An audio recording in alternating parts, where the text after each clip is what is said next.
Okay. Hi, I'm Caitlin Stewart, and I did my psychology project on Lucy von Pelt. So first of all, I decided that she is suffering from borderline personality disorder and antisocial personality disorder, ASPD. So some of the general symptoms that she displays, these are just kind of some of her general characteristics that put forth and kind of create these disorders. Her disagreeableness, she's often described as crabby, antisocial, no empathy for others' feelings, such as whenever she tortures Charlie Brown for her own amusement, seen in the example. And she's also bullied pretty much everybody. She is insecure, has low self esteem, and seeks compliments, but often, whenever she gets bad comments, she descends into either depression or a screaming, raging fit. So here is the video. This doesn't have her actually speaking. It is just a colored comic version to show kind of a visual of her character.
Okay, I hope that gave you guys some insight on what her character is like.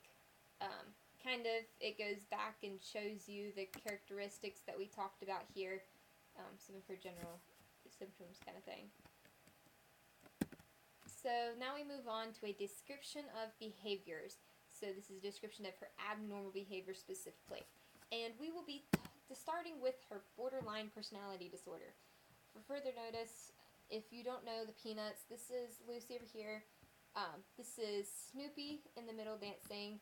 And Schroeder, who Lucy is obsessed with, is the one playing the piano. So a general description of the borderline personality disorder is that it is obviously a personality disorder. It is a pattern of instability in interpersonal relationships, self-image, and it affects and marked impulsivity. This is a direct quote from DSM-5. So in general, it has an impairment of personality functioning, whether this be self or interpersonal.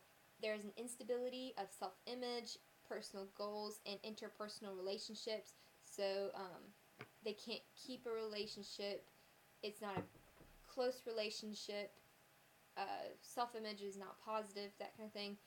And effects, especially whenever accompanied by impulsivity, with risk-taking and hostility. So some of the symptoms that she displays that correlate to the borderline personality disorder is her identity, where she has this very unstable self-image. She's constantly seeking affirmation. Her empathy, because she's prone to feel slighted or insulted. Her perceptions of others are selectively biased toward negative attributions and or vulnerabilities, and she doesn't recognize the feelings and others' needs of others. So especially with perceptions of others that are selectively biased, with her little brother Linus, you see that she focuses on the negative aspect of him keeping this blanket, constantly having this blanket, believing in the great pumpkin, doing all this stuff. But she doesn't see how smart that Linus is, how great he can build these card castles, how, cool he could be. She stays focused on the negative parts of him. Also, the emotional lability. She has this unstable emotional experience with frequent mood changes, and her emotions are easily aroused, are intense, and often out of proportion. So especially whenever she gets, this goes back, this goes to the, like if she says, oh, well, my hair is the most beautiful in the neighborhood, and Charlie Brown or Linus are kind of like, I don't know about that, you know, or even if they don't say anything, but they don't say anything positive, she might react super negatively and start yelling at them and be like, I am the best, right? You know, so that comes in with the emotional instability where she just has these intense things, but it also shows how she's prone to feel slighted or insulted and how she needs the affirmation. This depressivity, she has these frequent feelings of being down, feelings of inferior self-worth.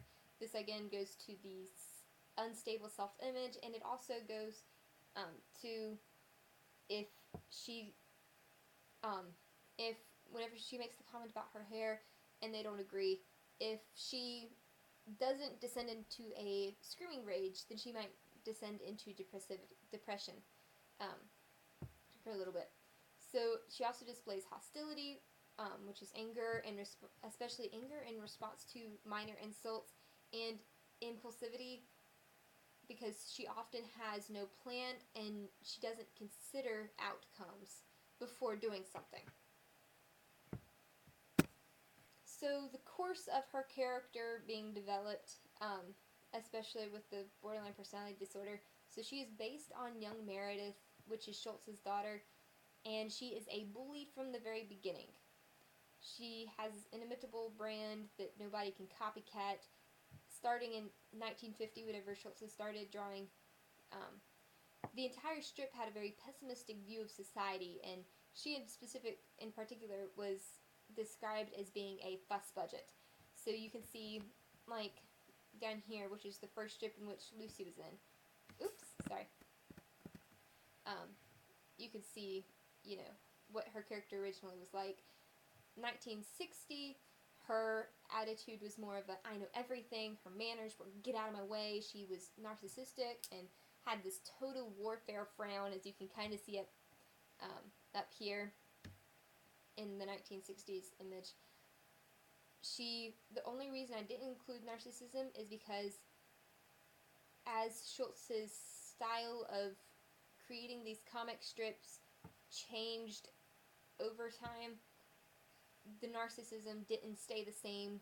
Like, it changed, and so I didn't feel like her symptoms were consistent enough for a diagnosis. She also has behavior swings. You see this a lot within the psychiatric help booth and whenever she is with Schroeder. So, like with the example with Schroeder is that she is obsessed with him and really likes him, thinks she's in love, and Schroeder doesn't feel that way. If anything, Schroeder is in love with his music and his piano, and Lucy hates that. And so,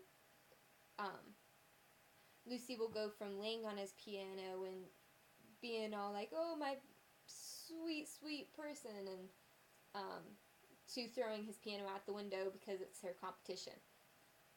But pretty much her character has stayed the same, especially within the bully kind of perspective. So the prevalence of the borderline personality disorder is 1.6% of the U.S. population. Today there is about 14 million Americans who suffer from it. So, and then there's 3 different little comic one-frame strips that I thought were interesting. And I'll especially come back to this one later with the next disorder, the antisocial personality disorder. And then the etiology, which is where psychologists and scientists think that this disorder originates from. So first of all, there isn't enough research. There is a genetic factor because people are 5 times more likely to get it if a close family member has it. There's an environmental or social aspect, especially if people have suffered from traumatic life events. There's a brain factor because whenever they have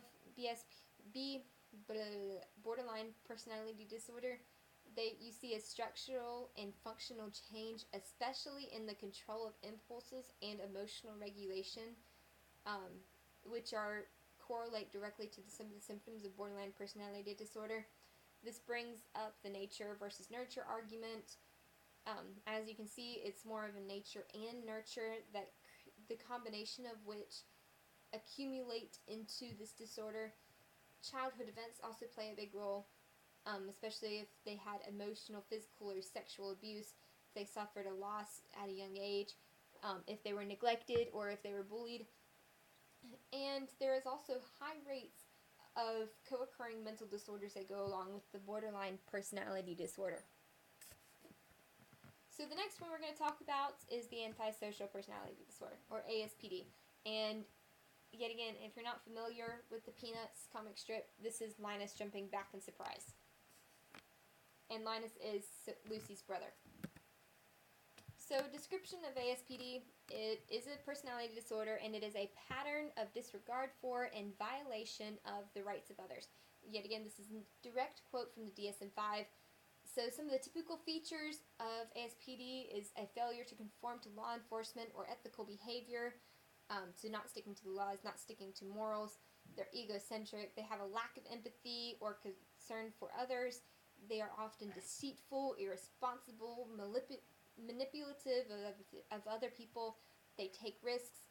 Some of their characteristic difficulties within their personality: they have identity, self-direction, empathy, and intimacy troubles.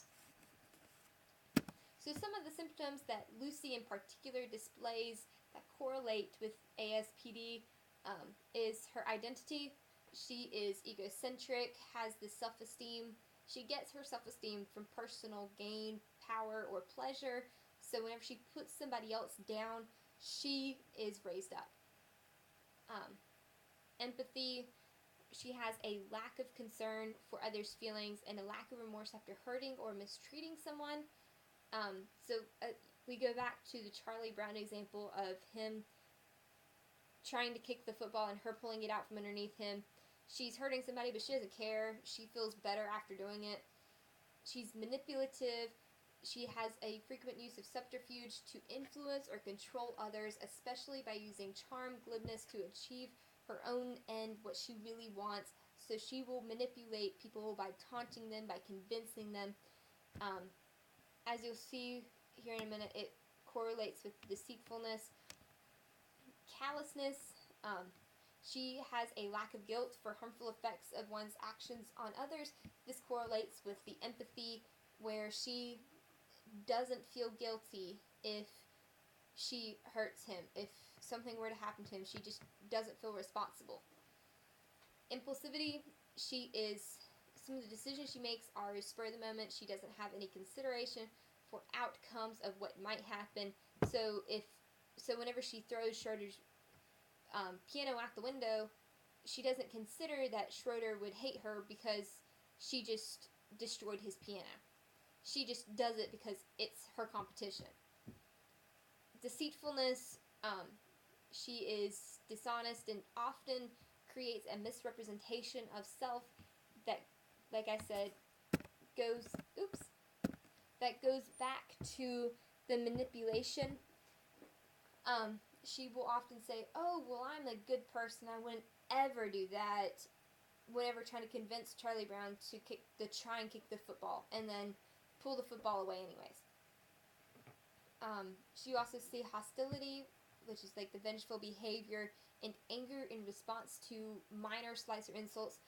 This goes back to the out of proportion responses, where just at the slightest little thing, even if they didn't mean for it to be negative, didn't mean for it to be mean, she just will respond in anger and be hostile and completely out of proportion.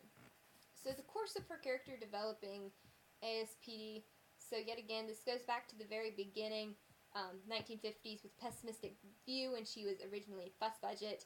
1960s, she knows everything, get out of my way, total warfare frown. I really like that term because it really represents that she is crabby, she is unhappy, it's just completely, the world revolves around her, not the sun. She's, like I said, she's a bully from the beginning with this inimitable brand. If I can speak today. She has stayed the same throughout the years. And one of the things I found interesting is that she is often, like, she was Schultz's view of society itself. So how society views itself, how Schultz viewed society is kind of represented within Lucy's character, her emotional swings, her anger and hostility, that kind of thing. That's kind of how he saw the world. So the prevalence of ASPD is 0.6% in the U.S. population. 7.6 million U.S. citizens have it or are diagnosed with it today. It is more common in males, and the two specific areas where you often hear people are diagnosed with it are convicts and CEOs, especially criminals that have had multiple offenses, but especially you also see serial killers are categorized in this area, and then CEOs, especially high authority, very successful CEOs. The etiology, where it originates from, we know even less about the origination of this than we do about the borderline personality disorder, because it is really unknown. There are just different theories about where it could come from. For one thing, we know that there's the hereditability factor, that there is an increased chance if they have a dysfunctional family life. In this is a disturbed home or abuse. So if parents are divorced, if they have to live with their grandparents, if they suffer a loss, early on, but basically any way that their childhood is made unstable, this could contribute to a dysfunctional family life and contribute to this personality disorder. Skipping down, looking back at the hereditability, and then looking at the abnormalities of the nervous system and brain function. So this is a part of the nature where, especially within the serotonin, prefrontal cortex, and temporal lobes, the serotonin especially is associated with impulse control, and which is one of the things that is directly correlated with antisocial personality disorder. And this really brings back to the argument of nature versus nurture, which is really a nature and nurture, because it's an accumulation, a combination of both that cause the antisocial personality disorder. There are my works cited. Thank you for listening to me.